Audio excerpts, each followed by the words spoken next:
Good morning everyone. দেবরের বাসায় আজকে তৃতীয় দিন। তো সকালে উঠে কিছুক্ষণ হাঁটাহাঁটি করে এসে তো স্নান করে পূজা করে নিয়ে নিলাম। পূজা করতে আমার খুবই ভালো লাগে।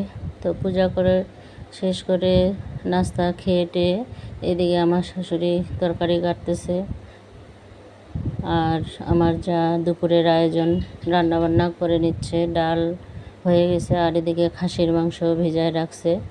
তো রান্নাবান্না শেষ, এখন খাওয়া দাওয়ার পর্ব। আজকে রান্না করছে ডাল, সজনা চচ্চড়ি, খাসির মাংস, পটল ভাজা, সালাদ। তো ওই তো আমরা সবাই একসাথে বসে খেয়ে নিচ্ছি। তো আজকেই শেষ দিন, আজকে আমরা চলে আসব, এই জন্য মনটা একটু খারাপ লাগতেছে। তো কয়েকদিন হয়ে গেল, 3 দিন। তো আর কি করার, আমরা তো সবাই রেডি হয়ে নিচ্ছি। রেডি হয়ে ট্রেনে যাব।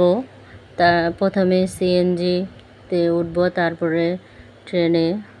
তো আমিও এদিকে রেডি হয়ে গেছি। তো আমাদের সিএনজিও চলে এসছে, লাগেজ টাগেজ সব নিয়ে নিলাম।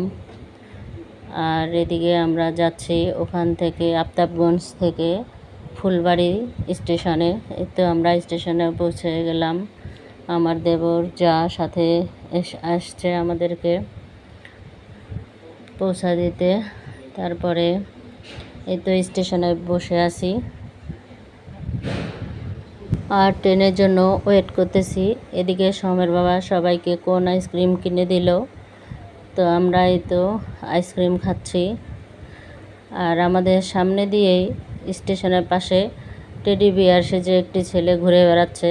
বাচ্চারা খুবই আনন্দ পাচ্ছে, যেহেতু আজকে আবার ঈদের পরের দিন। আর টেডি বিয়ারটি সবার সাথে মোলাকাত করতেছে, সবাই ওকে ঘুরে ঘুরে দেখতেছে, খুব ভালো লাগতেছিল।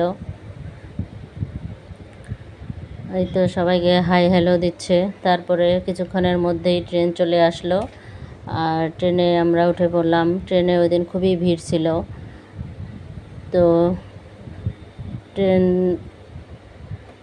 10টার দিকে পৌঁছায় গেছে। তারপরে এটা পরের দিন সকালবেলা ঘুম থেকে উঠে স্নান করে তো ছাদে কাপড় মেলতে আসছি। কাপড় মেলা হয়ে গেছে। তারপরে দেখি যে ছাদে টবের গাছগুলো শুকিয়ে গেছে জলের অভাবে, আর বৃষ্টিও কয়দিন হয়নি। আর গাছগুলো শুকানোর কারণে ফুলগুলোও ছোট হয়ে গেছে। তো বাসায় না থাকলে এরকমই অবস্থা হয়। এই যে ফুল অনেক ফুটেছে, কিন্তু ফুলের সাইজ অনেক ছোট ছোট, প্রত্যেকটা গাছেই মরো অবস্থা হয়ে গেছে। ছাদে রোদ প্রচুর, আর এগুলো নিচে লাগানো, মাটিতে লাগানো গাছ। এগুলো গাছ তরতাজা আছে এবং গাছ ভর্তি ফুল ফুটে আছে, কারণ কয়েকদিন ধরে ফুল তোলা হয়নি, পূজা দেওয়া হয়নি। এই জন্যই গাছগুলো খুব সুন্দর ফুল ফুটে আছে। আর জবা গাছে তো প্রতিদিনই ফুটে আর ঝরে যায়, এই জন্য জবা গাছে ফুল তো বেশি নাই।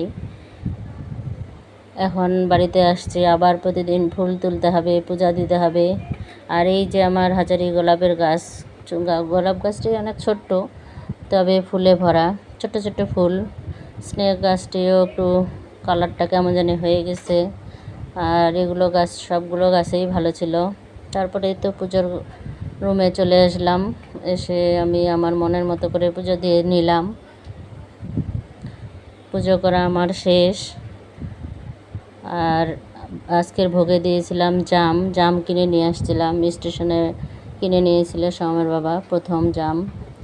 তো এদিকে পুজো করে শেষ করে আসে ছাদে আবার উঠে দেখি সমের বাবা গাছ থেকে আম পাড়তেছে। নিজের গাছের আম পাড়তে আনন্দই আলাদা। তো ও বলতেছে তুমিও কয়েকটা আম ছেড়ো। তো আমিও কয়েকটি আম ছিললাম। নিজের গাছের আম ছেঁড়ার আনন্দই আলাদা। এই গাছটি বেশি বড় না, তবুও মিডিয়াম গাছ। বেশি আম উপর থেকে বেশি দেখা যায় না, কিন্তু আম যখন ছিঁড়তে গেছে তখন প্রায় 1.5 বস্তার মতো আম হয়েছে। আর আমগুলোও অনেক বড় বড় ছিল, দেখতে খুবই ভালো লাগতেছে।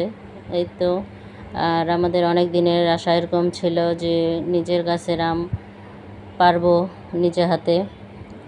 আমাদের সূর্যপুরে আম বাগানও আছে, তো ওখান থেকে তো নিজে আম পাড়া হয় না, লোককে দিয়ে পাড়াতে হয়।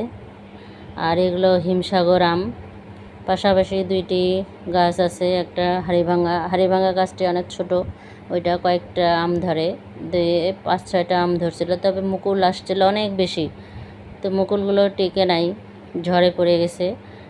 তো পড়ে যাওয়ার পরেও যেটুকু টিকছে অনেক আম, তো দেখে মনে হচ্ছে খুবই কম, কিন্তু যখন পাড়তে গেছি ওরে বাবা, 3-4 ব্যাগ মানে 1.5 বস্তার মতো প্রায় আম হয়ে গেছে। এই তো লাঠিতে করে ওর বাবা দূরেরগুলো আম পাড়তেছে, আর আমি সাহায্য করতেছি আম পাড়ায়। তো ঝুড়ি ভর্তি হয়ে গেছে। এই যে টিনের উপর থেকে, আমাদের এটা মেসের রুম, এই টিনের উপর থেকে আম পাড়তেছে। তো আম পাড়া শেষ, আমি আমগুলো সব বারান্দায় বিছিয়ে রাখলাম। আজকের মতো এ পর্যন্ত, টাটা।